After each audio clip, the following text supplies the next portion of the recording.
My name's Sarah, and if you told me 5 years ago that I'd be in the middle of a tech startup whirlwind with Alex, of all people, I'd have laughed in your face. Alex and I met in college, in one of those highfalutin business courses where everyone thinks they're the next big thing. From the get-go, Alex and I were at each other's throats, competing for grades, internships, you name it. Think you can beat my presentation, Sarah? Alex would tease, leaning against the classroom door with that annoying smirk. Watch me, Alex. I'm not just going to beat it, I'm going to make you wish you never stepped up. I'd fire back, my words a mix of jest and determination. That was our thing, always pushing each other to be better, but never admitting it was actually helpful. It wasn't until a group project forced us to work together that things shifted. We found our rhythm, a balance between his bold ideas and my attention to detail. One night, while cramming for the project, we ended up sharing more than just notes. You know, Sarah, I always thought you were just a pain in my ass. But you're actually kinda brilliant, Alex confessed, his guard down for once, as we sat amidst a sea of papers and empty coffee cups. Kinda brilliant? Please, I'm the best thing that's happened to this project. But yeah, you're not too shabby yourself, Alex, I said, the words feeling foreign but honest. That project was a turning point. Our bickering turned into brainstorming sessions, and before we knew it, we were more than just competitors or even friends. We were in love, talking about futures and dreams in a way neither of us had dared before. One evening, just as the sun was setting, casting a golden glow over the campus, Alex turned to me with an idea. What if we don't just dream about making something of ourselves? What if we actually do it? Together? You mean, start a company? You and me? I asked, the idea sounding crazy but thrilling. Yeah, why not? We make a good team, Sarah. We could make this work, Alex said, his eyes alight with the kind of passion I'd come to admire. I couldn't help but laugh, the sound echoing in the emptying quad. All right, Mr. Big Shot. But if we're doing this, we're doing it my way. No half-assing it. Deal. But I'm the director, Alex quickly added, that familiar smirk returning. Fine, Mr. Director. But remember, behind every great man is a woman rolling her eyes, I quipped, our laughter mingling with the promises of the future. Fast forward to graduation, and we were married. Not just to each other, but to our dream. We poured everything we had into our startup. Alex took the title of director, wearing it like a crown. Part of me found it endearing, his childlike excitement at being able to call himself a director. I knew the title meant the world to him, not for the power it held, but for the status he thought it brought. Our little company started to grow, our dreams slowly turning into reality. It was hard work, longer hours than either of us could have imagined, but we were doing it. Together. Our little startup was like a newborn, demanding all our time and attention. Alex and I were in it elbow deep, trying to juggle a million things at once. It was during this chaotic dance of meetings, coding sessions, and endless coffee runs that Emily walked into our lives. We hired her on the spot. It wasn't just her confidence, it was her energy. She was like a live wire, ready to electrify our startup and push it into the spotlight. And that's exactly what she did. Emily wasn't just good at her job, she was phenomenal. Her campaigns were creative, edgy, and exactly what we needed. But it wasn't just her work that stood out, it was her personality. She was funny, quick-witted, and fit right into the little family we were building at the company. It was easy with Emily. She had this way of making everyone feel at ease, a magnetic personality that drew you in. But there were moments when I caught a glimpse of something else, a sort of loneliness that she masked with her humor. One day, while we were brainstorming in the office, I decided to broach the subject. Emily, how come someone as awesome as you is still single? Not prying, just curious. Emily's smile faltered for a second before she shrugged, her usual brightness dimming. Guess not everyone's as lucky as you, Sarah. Finding a guy like Alex? That's like striking gold. Her words were offhand, but the undercurrent of bitterness was unmistakable. It caught me off guard, stirring an unease I couldn't quite place. Hey, there's plenty of gold out there. Just gotta know where to look. I tried to lighten the mood, but Emily just shook her head, the topic clearly closed for discussion. As the days turned into weeks, and the weeks into months, our little company began to take shape. Emily's campaigns were bringing in clients, and our product was gaining traction. But it wasn't just the business that was growing, our relationships were too. Emily had become an integral part of our lives, blurring the lines between work and friendship. It was a golden time, filled with hard work, harder laughs, and the feeling that we were on the brink of something great. Emily, with her talent and fire, had become more than just an employee. She was a friend, a confidant, and a crucial part of our dream. As our startup began gaining momentum, I noticed a shift in Alex's focus. It wasn't the company that kept him busy, but rather, the pursuit of the perfect business suit or the latest model car. His obsession with appearances had always been a quirk I tolerated, but now it seemed to take precedence over the hard graft our company required. "Alex, don't you think there's more to focus on right now than another suit?" I asked him one morning, finding him browsing through an online luxury store during work hours. "Come on, Sarah. You know how it is. Looking the part is half the battle in business. Life's too short to deny myself the finer things," he retorted without looking up, his attention fixed on the screen. I shook my head, exasperated. "Sure, but maybe the other half of the battle is actually running the business? You know, the one we're trying to build here?" He finally glanced up, offering a half-smile that was meant to disarm. "Relax, Sarah.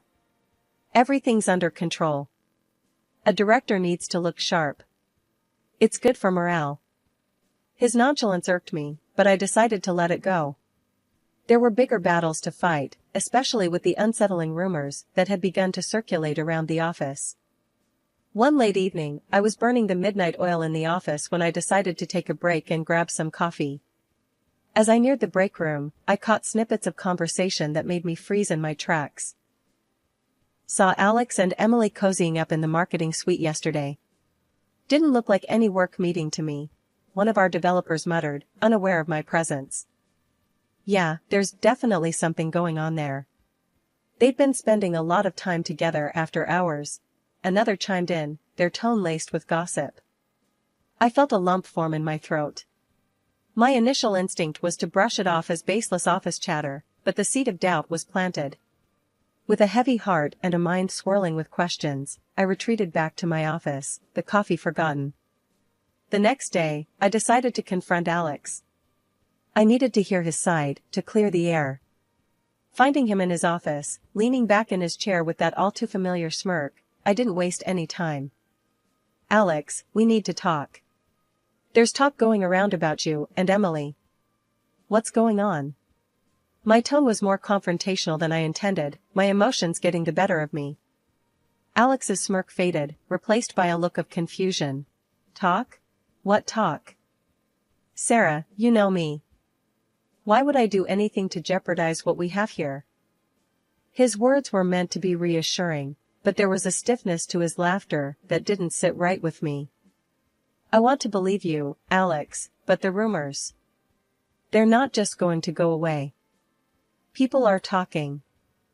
People always talk, Sarah. It doesn't mean we have to listen. Emily's a crucial part of our team, nothing more. You think I'd risk our dream for a fling?" Alex's voice was firm, his eyes meeting mine in a challenge. I wanted to believe him, to brush off the rumors as just that, rumors. But the nagging doubt lingered, casting a shadow over our conversation. "All right, Alex. I just needed to hear it from you. Let's just focus on the work, okay?" "Always," he replied, but the ease that once defined our interaction seemed strained, tainted by suspicion. In the days that followed, I threw myself into my work, trying to ignore the whispers and the sideways glances. Emily, for her part, seemed oblivious to the rumors, her focus solely on her campaigns. But the atmosphere in the office had changed. What was once a place of camaraderie and innovation now felt like a minefield. I found myself observing Alex and Emily more closely, searching for any sign that the rumors might be true. Their interactions, once thoughtless and friendly, now seemed fraught with hidden meanings. The weeks leading up to the big contract signing were a blur of negotiations, revisions, and, frankly, a fair bit of groveling. The director on the other end was the type who'd make a saint swear. Every meeting, every call, it felt like wading through mud. But the payoff? It was going to be huge. This deal was our ticket to the big leagues, a chance to level up our startup in ways we'd only dreamed of. So, I buckled down, ignored the growing pile of laundry at home, and let takeout containers become my primary diet. Look, I know he's a pain, but if we land this, it's game changer, I told Alex during one of our late-night strategy sessions. Yeah, if he doesn't drive us insane first, Alex replied, his eyes glued to his laptop. Emily chimed in with her usual optimism. We've got this. Sarah's been crushing it. He's practically eating out of her hand now. I wasn't so sure about the eating out of her hand part, but we were close, damn close. And when the day finally came to ink the deal, the sense of anticipation in the office was electric. The annoying director, somehow less irksome with a pen in hand ready to sign, was there alongside us, a necessary evil in our path to victory. The moment the contract was signed, the atmosphere shifted from tense anticipation to outright celebration.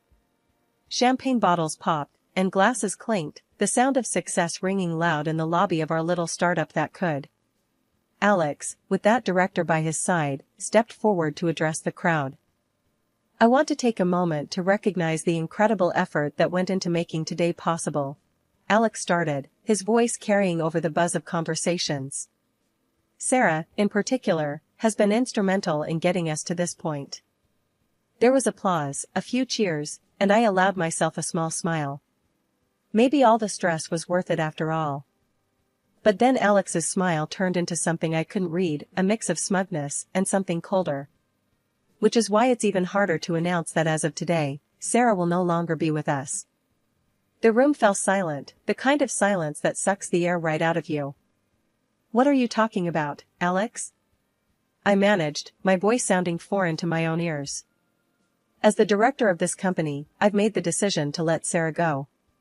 We're moving in a new direction, and it's a decision I've not made lightly, Alex continued, his eyes avoiding mine. The confusion was palpable, the shock of his words echoing off the walls. My heart hammered against my ribs, a mix of disbelief and rising fury taking hold. You can't be serious. After everything, you're firing me? From my own company? My voice was rising, the outrage clear. The room spun, faces blending into a mosaic of shock and sympathy. This wasn't how it was supposed to go. This deal was meant to be our triumph, not my downfall. Everyone's eyes were on us, shock painted on every face. But Alex wasn't done. With a coldness I'd never seen in him, he added. And, there's more. I'm filing for divorce, Sarah. This has been a long time coming. Before I could even process the words, Emily, the so-called friend and our advertising executive, stood up and wrapped her arms around Alex. Her laughter sliced through the silence, a sound so out of place it felt surreal. I've known Alex way before you did, sweetie. Emily gloated, her eyes locked on mine, filled with a triumph I couldn't comprehend. All this, your little dream company, was just part of our plan. You were just a stepping stone. The room spun. This was a nightmare. You planned this? My voice was barely a whisper, my mind struggling to piece together the betrayal. Alex shrugged, a smirk playing on his lips. Business is business, Sarah. We needed you to get the company off the ground, to seal the deal. And now, we're moving on. The betrayal stung, a physical pain in my chest. I stood up, my chair scraping loudly against the floor. The eyes of our employees, once filled with respect and camaraderie, now showed anger and disbelief. I can't believe you, was all I managed to say before turning to leave, my vision blurred by tears. But then, something unexpected happened. One by one, our team stood up. "We're with you, Sarah," Mark, one of our developers, said firmly. "We don't want any part of this betrayal." "Yeah, count us out," another joined in. "We signed up to work with you, not them." Their words, their solidarity, gave me strength. I wasn't alone. As we all walked out together, Alex's voice echoed in the now empty lobby, calling out in a futile attempt to make them stay. In the end, it was just Alex and Emily left standing in the lobby of the company I built. Their victory was hollow, their future uncertain. We gathered in my small living room, a makeshift war room, surrounded by whiteboards and laptops. The air was thick with the smell of coffee and the buzz of ideas bouncing off the walls. "Okay, team, we're at square one again, but that's not going to stop us," I started, my voice firm, trying to project confidence I was still mustering up. "We've got the talent, the drive, and most importantly, we've got each other." Mark, ever the pragmatist, was the first to speak up. "Right, we've got heart, but we also need a solid plan. What's our angle? What are we bringing to the table that's different this time?" Lisa, who had always been the creative spark, jumped in. "We need to innovate. Remember those ideas we thought were too out there? Now's the time to bring them to life. No holding back." The room nodded in agreement, the energy shifting from uncertainty to excitement. It was clear we were all in, ready to take risks we'd previously shied away from. "And what about Alex and Emily?" "They're not going to take this lying down," I said, the thought of facing them again leaving a bitter taste. "We focus on us, not them," Mark said firmly. "We build something so good they won't be able to touch us. Let them play their games. We're here to win." The room erupted into a chorus of agreement, the resolve in each voice stronger than any doubt or fear. "We need a name," Lisa suddenly said, a smile spreading across her face. "Something that tells the world we're not just back, but better than ever." The suggestions started flying, some ridiculous, some brilliant, but all of them infused with the hope and camaraderie that had brought us together in my living room. After hours of debate, brainstorming, and more cups of coffee than I could count, we landed on a name that felt right. It was bold, it was fresh, and it perfectly captured the essence of our new beginning. Phoenix. With our mission clear and our spirits high, we ended the meeting with a sense of purpose. The road ahead was uncertain, but for the first time since the betrayal, I felt like we were on the right path. As everyone packed up their things, Mark lingered behind, a thoughtful look on his face. "You know, Sarah, what Alex did, it's going to make our victory that much sweeter. We're going to show him what he lost. We're going to show everyone." His words were the reassurance I needed. Yes, we had been knocked down, but we were far from out. This wasn't just about revenge. It was about proving to ourselves that we could rise from the ashes, stronger and more united than ever. After filing for divorce, I felt a weight lift off my shoulders, the kind you don't realize you're carrying until it's gone. My newfound freedom was intoxicating, a fresh start I hadn't known I desperately needed. Then, out of the blue, Alex called, his voice dripping with urgency and desperation. He wanted to meet, and despite every instinct telling me it was a bad idea, curiosity won over. We agreed to meet at a rundown diner on the outskirts of town, a place so nondescript it felt like a metaphor for our failed marriage. Alex was already there when I arrived, looking like a shadow of the man I once knew, with Emily, the cause of all this drama, clinging to his arm like a designer handbag. "Sarah, thank you for coming," Alex began, trying to muster a semblance of dignity. We're in a bit of a bind." Emily, her eyes swollen from what I assumed were tears, chimed in with a sniffle. "The deal, Sarah, the big deal we were all so happy about, it's gone. Cancelled." I couldn't help it, laughter bubbled up from within me, echoing off the dingy diner walls. "Oh, let me guess, the contract that anyone could cancel within 14 days? That one?" I managed between fits of laughter. Their faces were a mix of shock and embarrassment. How did you? Alex stammered, unable to finish.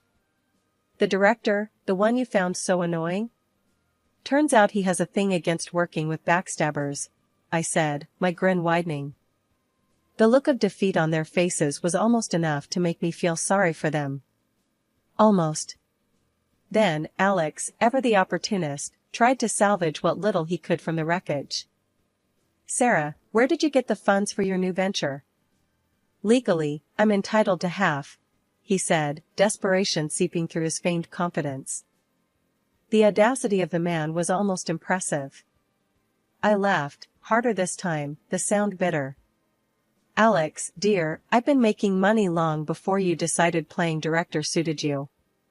I was a genius when you met me, and I'll be a genius long after you're just a footnote in my success story. Their faces were a picture of realization, the truth finally dawning on them that they had underestimated me at every turn. Standing up, ready to leave this chapter of my life behind, I looked them both in the eye. Good luck, you too. Something tells me you're going to need it far more than I ever will. As I walked out of the diner, the sun broke through the clouds, bathing the world in a warm, golden light. It felt symbolic, a sign that despite everything, I was on the right path. In the days that followed, I threw myself into my work, my new company, becoming a beacon of hope and ambition. The team and I worked day and night, our shared vision fueling us forward. Meetings with investors, late-night brainstorming sessions, and the relentless pursuit of innovation became my new normal. Each small victory was a testament to our resilience, a middle finger to those who had tried to bring us down. One evening, as we celebrated landing a major client, the team gathered around, beers in hand, the mood light and triumphant. Mark, ever the voice of reason, raised his glass. To Sarah, the toughest boss I've ever had the pleasure of working for. You showed us what it means to rise from the ashes. The team cheered, their support and belief in me more valuable than any deal or contract. Yeah, and to think, Alex and Emily thought they could take you down, Lisa added, laughter in her voice. I smiled, my heart full. Let them think what they want. We're here, we're succeeding, and that's the best revenge we could ever have. After everything that went down, I did the only thing I knew how. I built something new from the ground up. My new company wasn't just a rebound, it was a phoenix rising from the ashes, stronger and more vibrant than anything before. And the best part? My loyal crew was right there with me, every step of the way. We even managed to lock down a deal with the same partner company that bailed on Alex and Emily, proving that integrity and hard work do pay off. One day, as we were wrapping up a team meeting in our new, buzzing office space, Mark couldn't help but bring up the latest gossip that had been making rounds. So, have you guys heard? Alex and Emily's venture tanked. They're drowning in debt. Lisa, always the one to find a silver lining, added with a smirk. Guess they learned the hard way that you can't build something lasting on lies and betrayal. I leaned back in my chair, the corners of my mouth turning up. Well, it's a tough lesson, but it looks like karma doesn't take shortcuts. The room filled with nods and murmurs of agreement. It was true, we'd come out on the other side of adversity, not just surviving, but thriving. Alright, team, let's keep our eyes on the prize. We've got a lot to do, and I'm damn proud of what we've achieved. But this is just the beginning, I said, standing up, feeling the energy of the room lift even higher.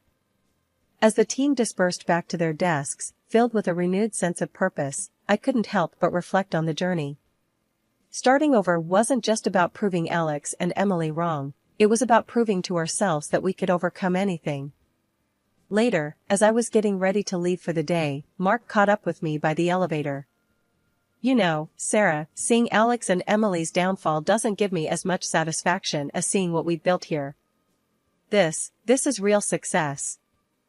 I smiled, looking back at the office where our team was hard at work, laughter and light filling the space. You're right, Mark. This is what success looks like. Not the failure of others, but the triumph of our own spirit. Stepping into the elevator, I hit the button for the ground floor. As the doors closed, I felt a sense of accomplishment wash over me. My new company was more than just a business, it was a testament to resilience, to the power of starting over, no matter the odds. And as for Alex and Emily? Well, their fate was a stark reminder that shortcuts and deceit never lead to lasting success. The real victory was here, in the hard work, the late nights, and the unbreakable bond of a team that had weathered the storm together.